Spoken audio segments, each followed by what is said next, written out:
Thank you all for coming. This is going to be a quick overview of Black Huntington.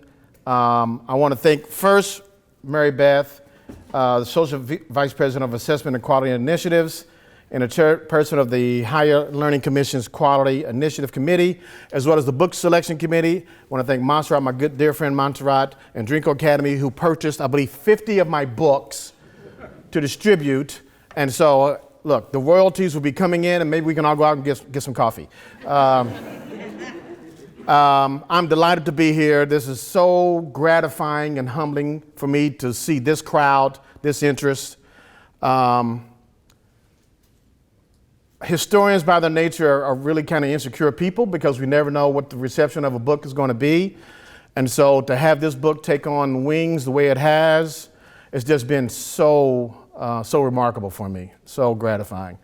As I told one person just not too long ago, I never thought a story about Black people in a small polk town, actually a small polk community from a small polk state would even matter. And so I've been gratified. Let me begin then quickly. It's important to really understand the kind of historical origins of Black folks coming to the area. I kind of concentrate on the initial migration of Black, after the Civil War era, Black folks from Central Virginia through White Sulphur Springs, which I consider kind of a nexus. Chapter 2 of my book really talks about this unique ecosystem that existed at White Sulphur Springs that I think doesn't exist anywhere else in America for this time period. Unfortunately, this is not the time nor place for that discussion, but hopefully at a certain point in time, you'll pick up the book and you'll read about chapter 2. And so that's where Booker T. Washington would have come through. That's where Carter G. Woodson would have come through. That's where the first Black migrants, the Nelson family, came through as well. And they settled in, and it's traveled on up the James River and Kanawha Turnpike, Virginia State Road, Chesapeake and Ohio Railroad, now we call it US 60 Midland Trail. All these are iterations of the same basic pathway into the area. And if I have my druthers, the reason why I named this the African American Migration Heritage Trail is that I actually would have the state designate an African American Migration Heritage Trail, because I think it is that important that it be chronicled and recognized that these folks matriculated from slave era Virginia, post-Civil War Virginia, into Cabot County, into the state, southern West Virginia, into Cabot County. Some of them, even prior to that, settled into Burlington across the river. This is the mother church, the Macedonian Missionary Baptist Church. This is the mother church for churches throughout southern Ohio, southeastern Ohio region, as well as the First Baptist Church here and other churches. We cannot talk about Black migration, Black settlement, without mentioning Black religion, Black church, the importance of the Black church as a political, commercial, religious edifice and space. And if you have an opportunity, the Macedonian Missionary Baptist Church is literally about a 5-mile up the hill. We have Mr. Marty Conley here from the Lawrence Economic Development Corporation. We have Mr. Lacey Ward here, who's working diligently on getting recognition and renovating Macedonian Missionary Baptist Church. So I highly encourage you to speak to these two men and get some insight into that unique history. This will be where the Burlington, 37 would settle, and they would be part of the Underground Railroad.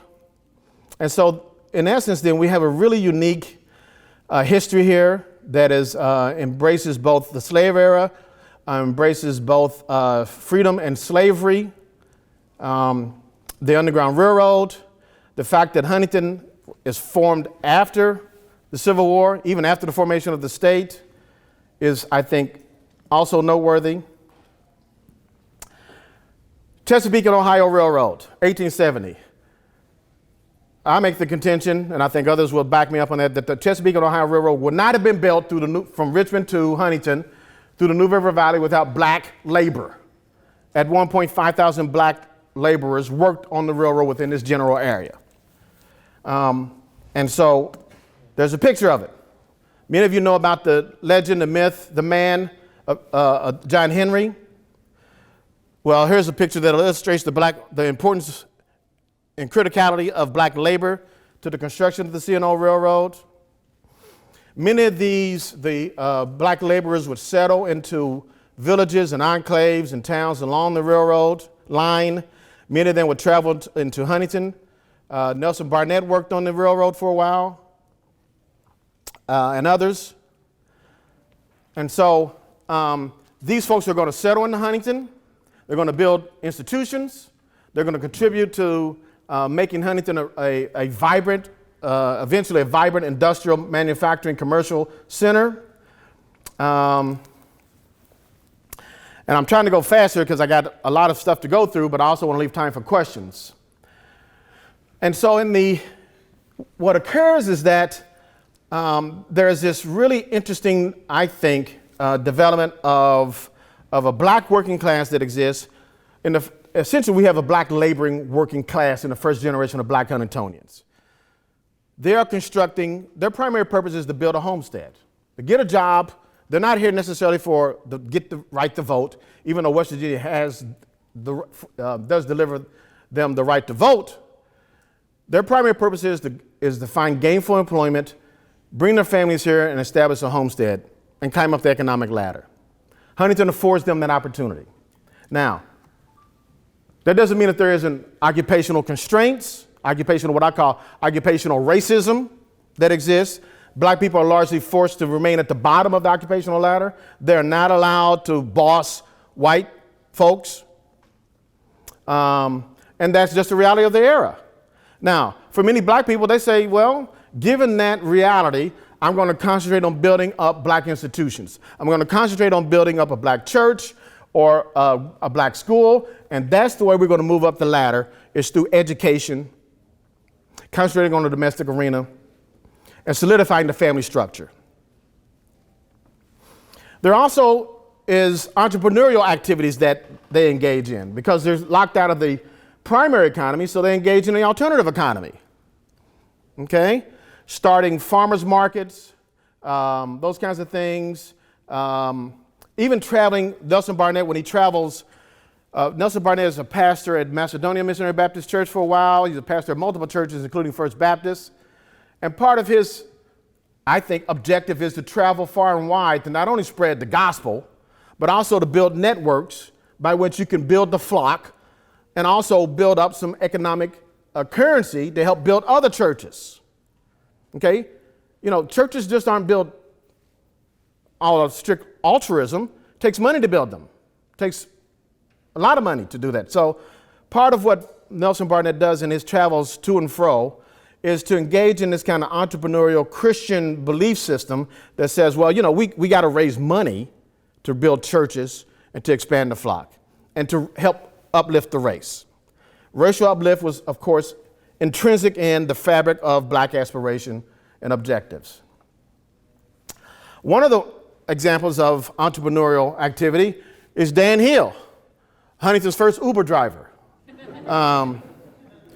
And so I think Dan Hill is a testament to, he starts off as a lowly taxi driver, let's say, but by the end of my book, I think he's bought him a house and he's now working for the municipal government in some capacity. And so I think that's a testament to the economic progress that folks can make here, even despite the racial constraints. And we begin to see around this time, around the advent of the 20th century, what is kindly called benevolent segregation begin to slowly creep into the body politic, into the social circumstance. Interesting phrase, isn't it? Benevolent segregation. Because in essence, as long as you stayed, if you remained cognizant of your social standing, of your and the racial status along the racialized hierarchy that exists, you're fine. Now, the state of West Virginia does, to their credit, give funding for segregated facilities for black folks, establish schools, provides funding for those schools. Again, you have the right to vote. But again, in large measure, most of those opportunities, and those are important, I should say, because in the Deep South, we got a totally different situation. We got racial terrorism taking place en masse. That's not really the case here. And there are multiple reasons for that. There's a fluidity of influx into Huntington. I mean, Huntington is growing by leaps and bounds. And it is attracting those folks who have, energy, aspiration, ingenuity, dreams. We also have, of course, the C&O Railroad as a transshipment station that is drawing a large number of folks here. There are jobs available here. That matters. This fact that the city is a planned community matters. So, recreation is here. Sewers and water and electricity, those kinds of things matter. Community, the notion of community for black folks matters. And so it becomes an attractive place. So the first generation of black Huntingtonians are helped building the infrastructure, the institutions, and then we have begin upon the progresses, of course, the first generation then births the second generation, what I call the development of a professional class. One of those gentlemen would be Professor J.W. Scott of the Scotts Community Center right on 8th Avenue, which it is named after. And he is the embodiment of the black middle class mentality. There's various ways that one wants to live your life. One should live your life if you want to move up. Again, under the rubric of racial uplift, these are the maxims of good citizenship. In fact, I think these are even applicable today for many of us. Have an object in view. Be systematic. Always pay cash, youngins. Be honest. Never borrow for small things. Don't gamble. Well, kind of tough to do. Leave liquor and tobacco severely alone. Live the simple life. Work as hard to save as to make. Trust in God and keep busy. I think those are pretty good maxims for no matter what area you're in.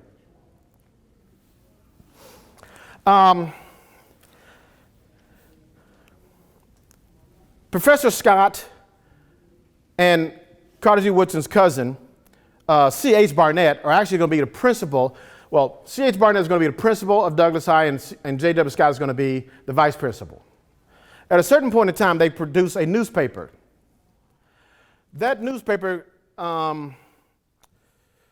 receives the chagrin of the local school board because it is political.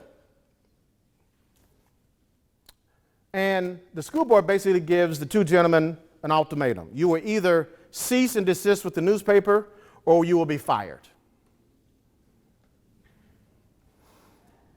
C.H. Barnett is fired. J.W. Scott is let go. Carter G. Woodson then accedes to the principalship of Douglas High School. Carter G. Woodson, of course, was a graduate of Douglas High in 1896, I do believe. And so, again, for many black people, as long as you stay within the prescribed lines and then become too political, you are fine.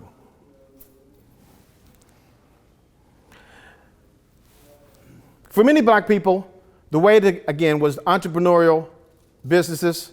And this is 1921 black-owned businesses. You have 8 contractors, 6 barbers, 5 hairdressing emporiums, 4 pressing and cleaning shops, 3 real estate agents, 2 shoe repair shops, 2 printing companies, 1 drugstore, 1 moving theater, and a partridge in a pear tree. That's a testament to a vibrant community. The vitality is just remarkable to me. We have, in no shape, form, or fashion do we have that existing today, unfortunately.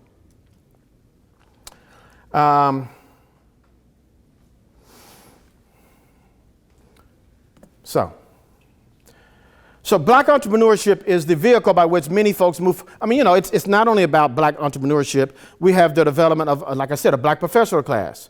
Teachers. We have the development of Dr. C.C. Barnett, which I'll talk about to some extent a little later. But what is really interesting to me is the strategies that black people utilize, because they're not beholden to the strictures of the status quo. One way that they engage in counter status quo or counter racial narrative is that they have cake walks. A cakewalk, a cake dance. Now, I'm not going to demonstrate what a cake dance is because I can't dance. I would embarrass the family. But a cakewalk was a competition in which folks danced. And at one point, the newspaper reports 5,000 black people. Now, it may be a little bit hyperbolic, but 5,000 black people from Ashland, Ironton, and Huntington engaging in a cakewalk,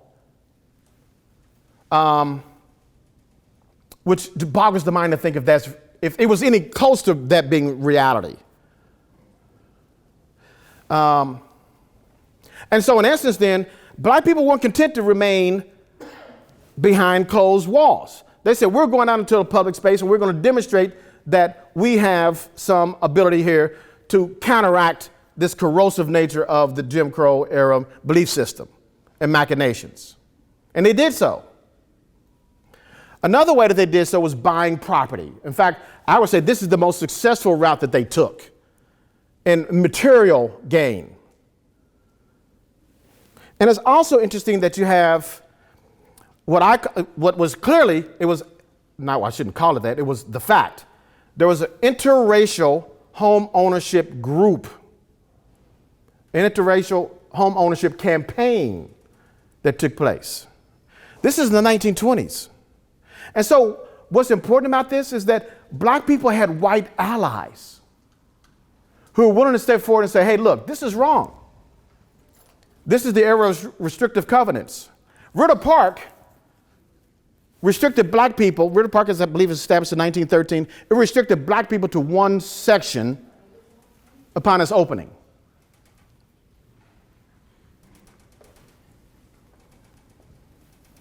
And so, again, this is a testament to, I think, to the uniqueness of the racial dynamics that exist here. That when you have an interracial home ownership campaign, black and white pastors, in large measure, leading this, and as a result, they purchased 67 homes and lots throughout the city. The Barnett family at one point owned 7 lots, I do believe. Success mitigates the need to establish a building and loan association. You know what the significance of not utilizing building and home associations mean? You're not beholden to the man. You're the guys in control of the banks who are giving interest rates, presumably at exorbitant rates, or shifting you off to the lowest, worst properties available.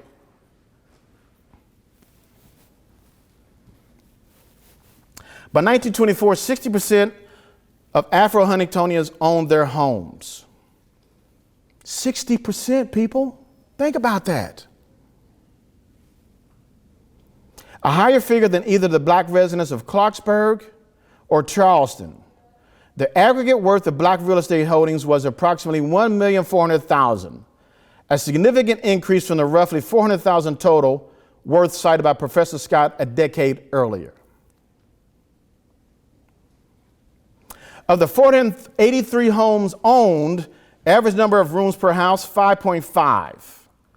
And so we're not talking shacks. We're talking homes. Average number of persons per household, 3.9. 1.2 less than the city average.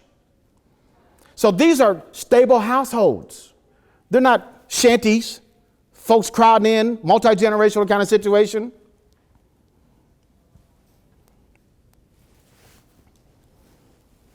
So this enables then to have a vibrant black community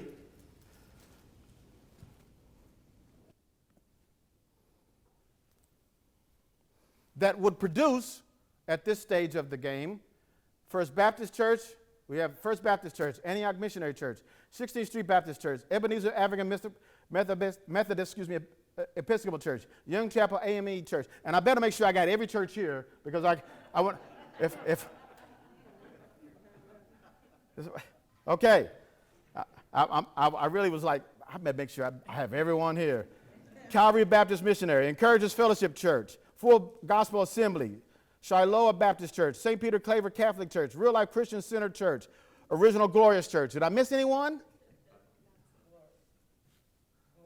Glory? Glorious Church. I got it there. Original Glorious?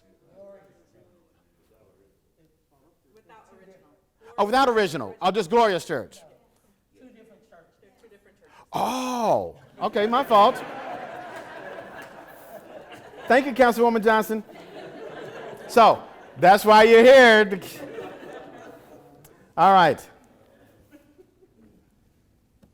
So, pretty remarkable. Back, I want to give you details, some examples of black excellence. Do you know we have 9 streets named after African Americans in this city? Did you know that? Thank you. Reverend A.D. Lewis Street, Reverend Dr. Charles A. Smith, Attorney Herbert Henderson, Community Leader David Harris, Community Leader Pete Goodson, Quarterback Reggie Oliver, Principal Pam Bailey, just got named a couple of months ago, I believe. Dr. Carter G. Woodson, and the mayor has announced that 9th Street Plaza will be named after Professor Phil Carter, Marshall's own Professor Phil Carter. I believe the ceremony is in late October. We have a Troy Brown as well? Where's that? 16th Street. Okay, thank you. So I missed one. So that's 10. I know, because I was thinking I had 10. Okay. Oh, how great, but I got him. I got him. Okay. Troy Brown, thank you. I do believe that if I had my druthers, there should be a Sandra Clemens Street. There should maybe be a Ravella Hughes Street as well. That's just my 2 cents. I just found out, speaking, I'm going to digress a little bit. I'm teaching a Black Appalachian honors class. I took my students over to the library today, the special collections, and I come to find out that Ravella Hughes has a signed copy of a picture from Duke Ellington to her. And I'm like, holy moly, I was like, yo. I also found out that Lori Thompson, the special collections librarian over there, put out a picture randomly as she's showing my class, pictures from the African American collection. It's my dad. Literally just pulls it out, and it's my dad at his office in. I haven't figured out because I just texted it to him. Haven't gotten a response yet. But he said it is him. We don't know if it's at his job in. There's a place called Holland Suco back in the day, before it became BASF. Okay, Black excellence, buildings, monuments, plaques, cemetery. Dr. Margaret Mildred Bateman, Hal Greer Jr.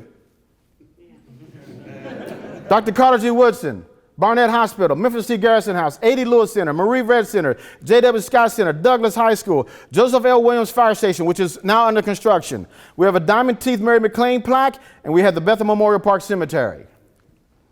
By the way, I don't if folks know somebody who has connections with what the heck is going on with the Bethel Memorial Park Cemetery. The money is there. It hasn't been worked on. It needs to be dealt with in a timely fashion. Okay, you know him? We can talk. From what I understand, 6 figures are in holding in an endowment to fix it up. The problem with this, all this information I'm giving you, is it hasn't been leveraged into heritage tourism. You know what I mean by that? Riverboats pull in, folks come in for Marshall games. Where do they go? Are they hitting black venues? Are they spending money at black operated venues? Visiting black historical sites? No. That's a problem.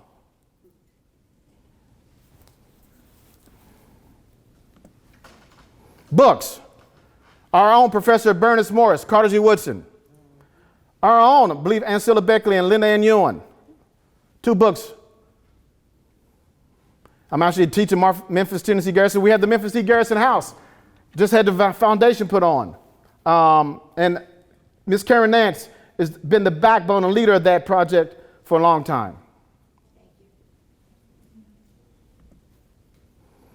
There's this other cat. This book right here won the 2022 Black ASALA, Association for the Study of African American Life and History, the largest scholarly association dealing with African American life and culture, established by Carter G. Woodson. This book won the ASALA Book Prize. Fugitive Pedagogy, Carter G. Woodson and the Art of Black Teaching. In fact, he went through Bernice Morris, I believe, to get some of his research materials. Contacted me, I couldn't really help him out that way because Bernice Morris is the guru, is a seer when it comes to Carter G. Woodson. Don't let anyone else tell you differently.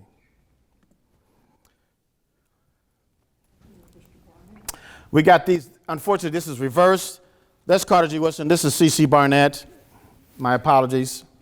The Woodson Hospital, the Barnett Hospital, 7th Avenue, seeking funding. This is also a Karen Nance project.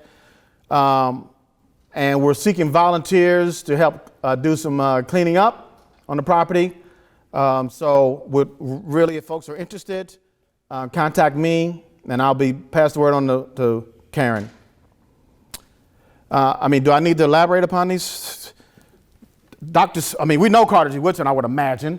I don't know if you know anything about C.C. Barnett, who ran the Barnett Hospital, one of 6 hospitals nationally that was accredited with training surgeons,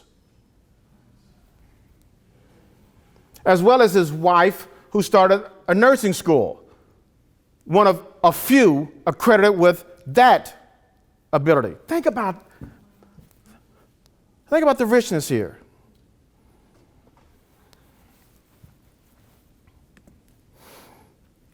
We got our musicians, Diamond Teeth Mary McLean. There's a plaque for her, I already mentioned that, down, I believe, at Heritage Station. She's got an interesting story. These two couldn't be any different in their bios. Diamond Teeth left a dysfunctional home situation, I think, and walked the railroad out of town and went on to stardom. At 13, yeah. Ravello was shepherded and sheltered by multiple folks within the community, went to Hirshhorn, I believe, Academy in Richmond, I do believe, and went on to achieve great things nationally and internationally, as well as started the Douglas Band program.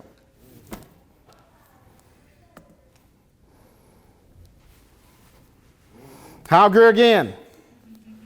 Rumor has it, family myth has it, that my mom dated him for a hot second. I could have been Hal Greer Jr., folks.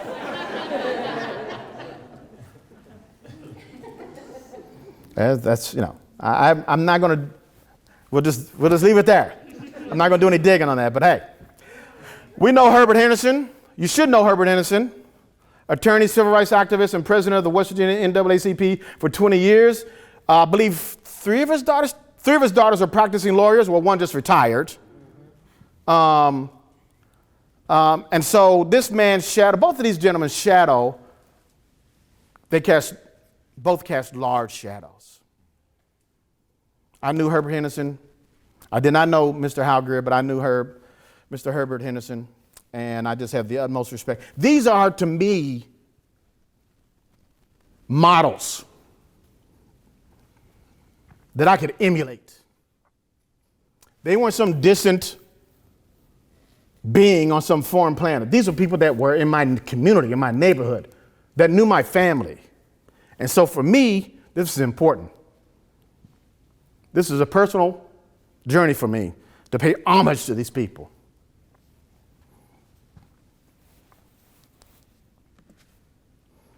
Speaking of Troy Brown and Randy Moss, we know we have a rich, I could put I don't know, a dozen athletes up here easily. I could have put a bunch of other folks. I was in a hurry. I just kind of picked and choose as I could.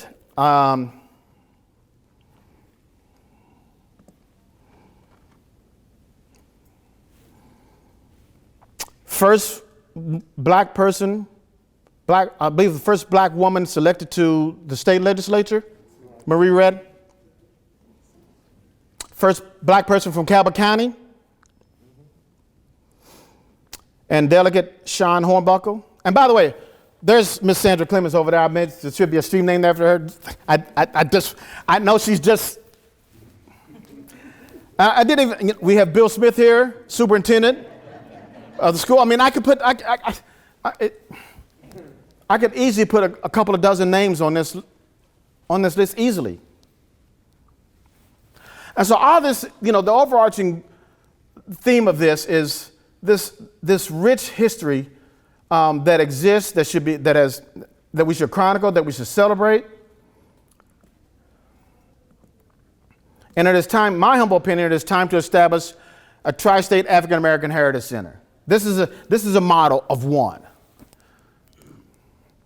It should be a first-class, world-class, architecturally stunning building that exhibits, chronicles, and celebrates the black history of the tri-state region. It should be done by February 2026, the 100th anniversary of Black History Week. That's the target. Who established Black History Week? Carter G. Woodson. Okay? So we have, this is a perfect time. This is a pregnant time to get some things done. I think there's an elevation in the recognition and appreciation for Black Appalachian scholarship, Black Appalachian stories and experiences. We need to capitalize upon it. We need to commemorate it. And an edifice that is hopefully linked to Marshall as an institutional stakeholder is the way to go. Because it can lead to job creation. It can lead to greater diversity. It can help dispel the myth that West Virginia is a bastion of white racism, or at least resistant to change and diversity. I mean, they did attempt to pass a critical race theory in a state that is 94% white.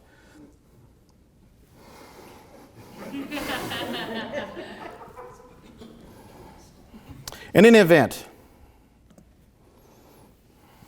here's another edifice. This is supposed to. It is designed after an African drum. So I'll leave up the conceptual design to other folks. I have my vision, but I've been in contact with architects. I've been in contact with a conceptual design firm. I've been in contact with a feasibility study person. I've been in contact with President Smith, Mayor Williams, and other gatekeepers. But man, turning that battleship or turning that aircraft carrier is a very difficult thing. So I need your support. Even if you can't give financial support, spread the word. This should be a mission, because Huntington would never reach. In fact, let me just summarize it here. Black Huntington's story is not one of grievance, sadness, or terrorism. Instead, it embodies the perseverance, resilience, agency, and progress of a population that made remarkable strides despite the barriers placed before them. One cannot tell the story of Huntington's rise as a regional, industrial, manufacturing, social, cultural, and commercial center without including the city's black residents. There was a 150th celebration at the Keith Albee last year in conjunction with Martial Arts Series and the city of Huntington. They had one mention of Carter G. Woodson. The entirety, at least half of the show, had visuals behind it. There was not one slide of a black church, venue, or historical site whatsoever. This is literally an hour-and-a-half program with an intermission in it.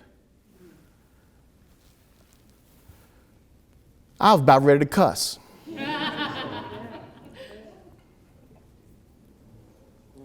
That's a problem.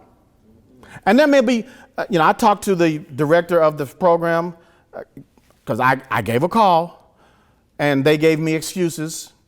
And I said, well, next time, if you don't mind, would you reach out to me or someone else in the community who would be able to counsel and give you some guidance on perhaps being more inclusive the next time you do a program like that. Because they want to make it an annual production. I thought I was diplomatic. And so, in any event, I will say this. There is not one world-class venue in West Virginia dedicated to the history, stories, experiences, and contributions of its African-American residents. Not one. Now's the time to begin. Fairfield West is the place. February 26th is the grand opening target date. The museum would be, in my humble opinion, my vision, the museum would be the epicenter of the regional African-American historic sites, including Macedonia Missionary Baptist Church, Ashland's Black History Museum, John G. Museum in Gallipolis, Ohio, the A.D. Lewis Center, Green Bottom Plantation House, Douglas High School. Have you been up to Green Bottom Plantation House? Do folks even know where that is? Out Route 2? Who doesn't know where Green Bottom Plantation House is? I know some of you don't know where it is. Yeah, it's out Route 2. It was the largest slave plantation in the Western Virginia region. It was the economic engine. It's in Cabell County.